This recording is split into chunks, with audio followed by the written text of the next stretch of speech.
Welcome back. You're watching NewsX. I'm Uday Pratap Singh. As tensions are rising in Venezuela after a US strike targeting key installations in the country, what does this mean for the global oil market and for prices at the pump? Well, let's break it down. Venezuela is home to the largest proven oil reserves in the world, around 303 billion barrels. Yet its current oil production is relatively low, only about 1 million barrels per day, which is less than 1% of global supply. So while Venezuela's reserves are massive, the immediate impact on world oil supply is limited. Following the strike, oil prices did see a slight increase, but the market reaction was mild. Analysts say the reason is simple. Global oil supplies remain sufficient, so a short-term disruption in Venezuela does not create a crisis. However, Venezuelan oil is mostly heavy crude, used primarily for diesel and industrial fuels. Any prolonged instability could push up prices for these products, even if overall crude prices remain stable. Looking ahead, the long-term picture depends on what happens next. If U.S. companies and allies are able to revive Venezuelan production, it could eventually boost supply and put downward pressure on global oil prices. But if political and infrastructure challenges persist, Venezuela's oil could remain largely untapped, keeping a risk premium on prices. In short, the U.S. strike has highlighted Venezuela's enormous oil potential and added some geopolitical uncertainty. But for now, the world can breathe easy. Oil markets are stable and prices are only modestly affected. Dr. Ajay Dua, former commodity impact already, a short-term impact already on the oil prices, on the oil markets, Dr. Bhattacharya, or is it minimal? Do you believe that there will be a larger impact in the days ahead, or do we have to wait and watch? I think the market is into wait and watch. I think tomorrow will be an important day because if the US is able to clinically finish off their operations and keeping the legality and the morality of the geopolitics aside, if they're able to do a clean military operations, and if there is a smooth transition to some other regime without too much of a civil unrest, with the supply of oil continuing as well as the supply lines being managed well, I don't think that there will be too much of an impact in either the short term or the medium term if the operations are smoothly finished off. The problem is in terms of other commodities which also flow through Venezuela. For example, Peruvian copper, which is a huge miner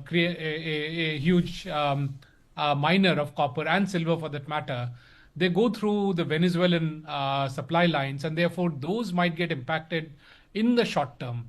Again, as I believe that the way this military operation was carried out was very, very clinical with very little collateral damage in terms of civilians being impacted or established infrastructure being impacted. And therefore, what the next regime is going to get is an intact infrastructure. And I think the transition will happen very, very quickly. It may be a US governed territory for some time, but as long as the infrastructure is intact and the supply chain is intact, I don't think that there will be too much of an impact on the prices per se.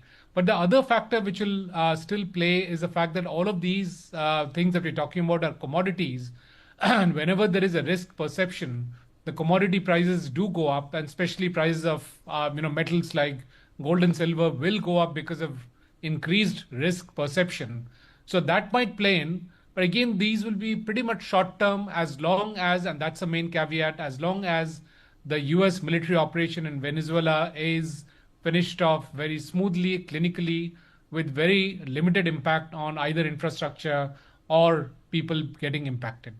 Mithali Nikore, Jaijit Bhattacharya also was saying we've got to wait for Monday. But as far as Indian consumers are concerned, should they be cautious? Should they be apprehensive? Or should they be reassured that things will perhaps not really change, will be mostly static? Jaijit Bhattacharya, what's your forecast? I think my guess, because it's a guess as of now, because I gave the qualifiers that the operation should smoothly transition, my guess is that there won't be much of an effect.